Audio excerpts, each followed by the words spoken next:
Good morning, everybody. It's another beautiful wants to be spring morning here in North Carolina. We haven't quite got there yet, but we're working on it. It's kind of cool outside, but the forge is warming up. And today we're going to do something we've never done on video on this channel. Going to be welding up a Damascus billet for an upcoming build. The customer wants a 51 layer billet because the 51 layers has a special meaning to him. The number 51 does. And that presents a little bit of a problem because of the way stacking a billet normally goes. You end up with even numbers. So we're going to be making a 13 layer billet, splitting it once, welding it back together for 26 layers. Splitting that, and I'll take one and grind one layer off before welding the billet back together to make the full 51 layers. But that's just one of the problems. Another problem is our initial weld is going to be thickness of around 1.25 inches, and my hammer doesn't really like to work anything bigger than 1 inch stock. My power hammer doesn't. A lot of people won't use a power hammer to set a Damascus billet. I will, because those first few blows to set a pattern weld have to be very light, and I've got enough control over that hammer to be able to do that. But regardless, it presents a problem when it's over 1 inch, but we'll make it work. It's going to be close enough. We'll make it work. To start out, anytime you're going to weld up any kind of pattern weld, or weld any kind of Damascus at all, or any kind of even a forge weld, if you can help it, you want your welded surfaces to be clean. So I've got 6 pieces of 15N20. A 15N20 is around 70 points carbon steel with some nickel added in, and that nickel will etch bright when we finish with our Damascus pattern. And I've got 7 pieces of 1095. 95 points of carbon, great blade steel, wonderful stuff. We're going to weld them together. We're going to make a 13 layer billet.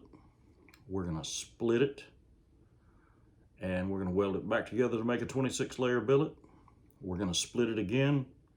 We're going to grind off the layer of 1/2 that we split off, weld it together to make 51 layers. Hopefully I've got enough steel here for this build. Anytime you're forge welding, you lose a certain amount to scale that just builds up naturally as the steel heats. Nothing you can do about that. I may be running close on stock, but I believe we can pull this off. So without further ado, we'll get this cleaned up, we'll make our billet, and we'll get started. And the first thing we're going to do is we're going to get these cleaned up.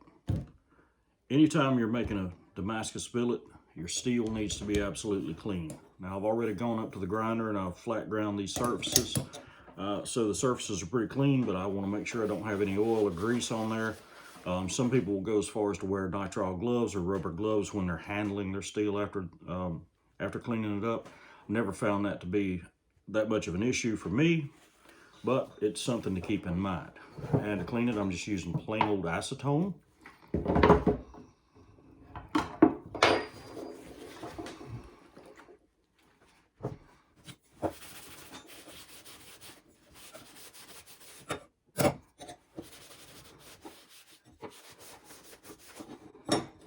So we'll start out with a layer of the 1095, 15N20, and then alternate.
There are steels nice and clean.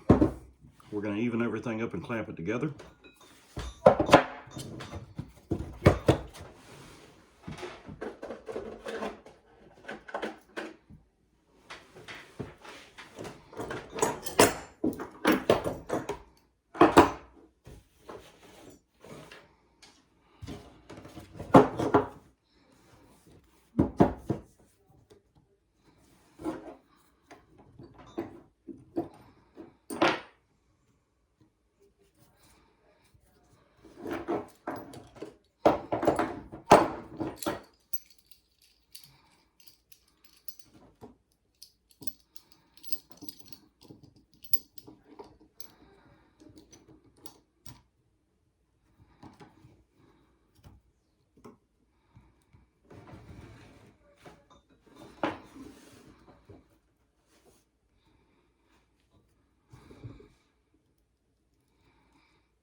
We're clamped up.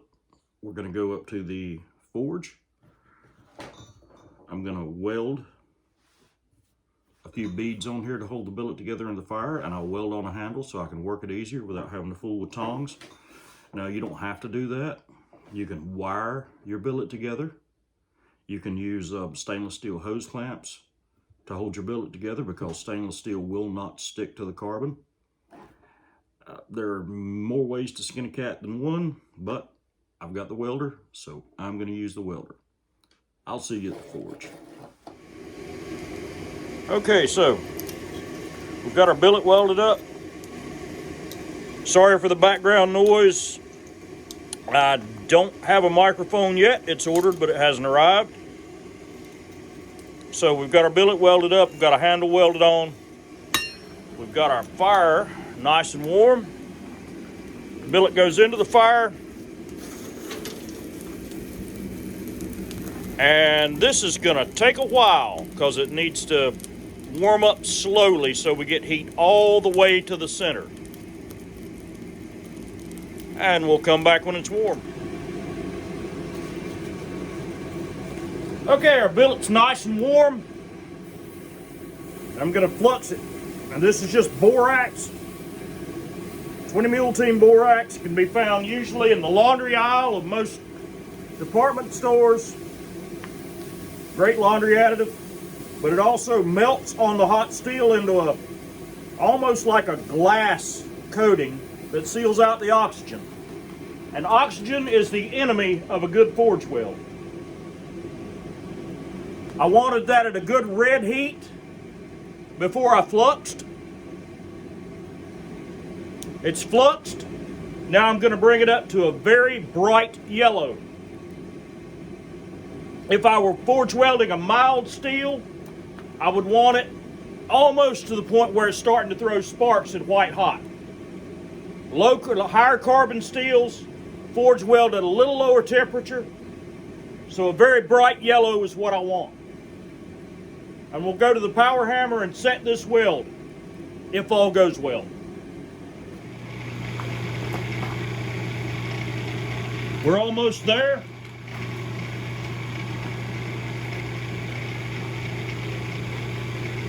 This is a great time for a leather apron and safety glasses.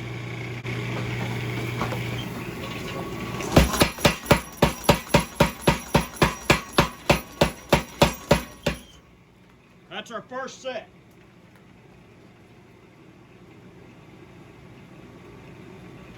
We're going back into the forge and bringing it up to welding temperature again.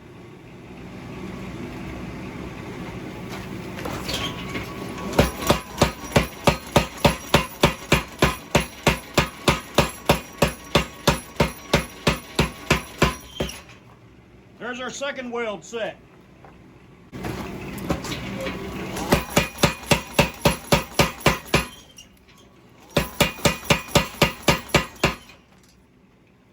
There's our last set.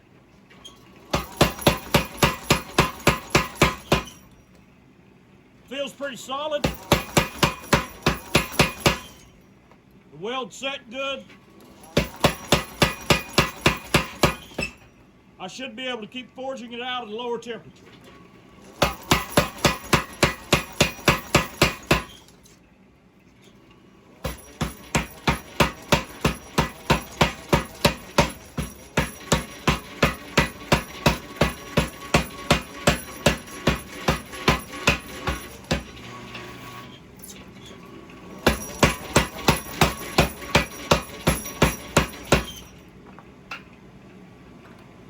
Very good.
So there's our initial billet of 13 layers. I'm going to let it cool down. I'm going to cut it, double it back on itself, work it out, cut it, double it back on itself, grind off one layer, and then work it out to the blade. That's what's going to happen. It's going to take a while. It's going to take a lot of work, but we'll get it done. Okay, so we're back in the house. One reason is because I'm very meticulous in my forge welding. So we're going to cut that billet in half, double it to give us 26 layers, work it back out, cut it again, and before I double it the next time, I'll grind off one layer of the 1095 completely, which will give us 51 layers when the final forge weld is done. It's going to take a while. I'm not going to get in any hurry with it. If you get in a hurry with a forge weld, you're probably going to mess up. Everything has to be clean. Everything has to be right.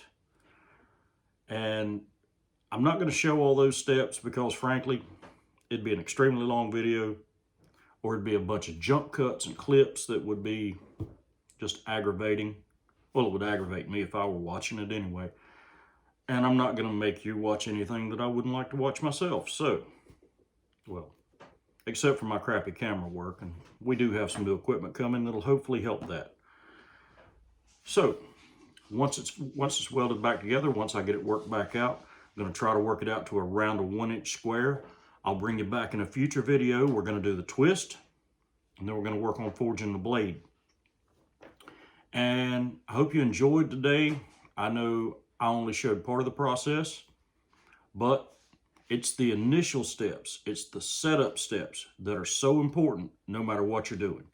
If you're working with mono steel, it's important when you're forging out your preform to get it right. If you're working with Damascus, it's extremely important to make sure those forge welds are right. That way you don't have cold shuts, you don't have delaminations, you don't have things that are going to come back and bite you in the future. So, that said, I've got to get on today to making some leather. Forged up this nice little bolo over the weekend. Got to get some leather for it. Forged up and finished this sax for a customer. You may not be able to see it in the camera, but it's got some runes engraved on the blade. I actually forged the graver and hand engraved those runes with it. Couldn't find any bog oak that suited me. Didn't have any on hand, so I went with a nice African blackwood handle on this one. It's going to be a unique piece. It's going to get a unique sheath. That said, hope you enjoyed the video. Hit that bell button for notifications. Like the channel, be much appreciated. Give us a subscription. That'd be much appreciated too. Leave us a comment in the comments section if you got some ideas for future content. We'd be happy to hear from you.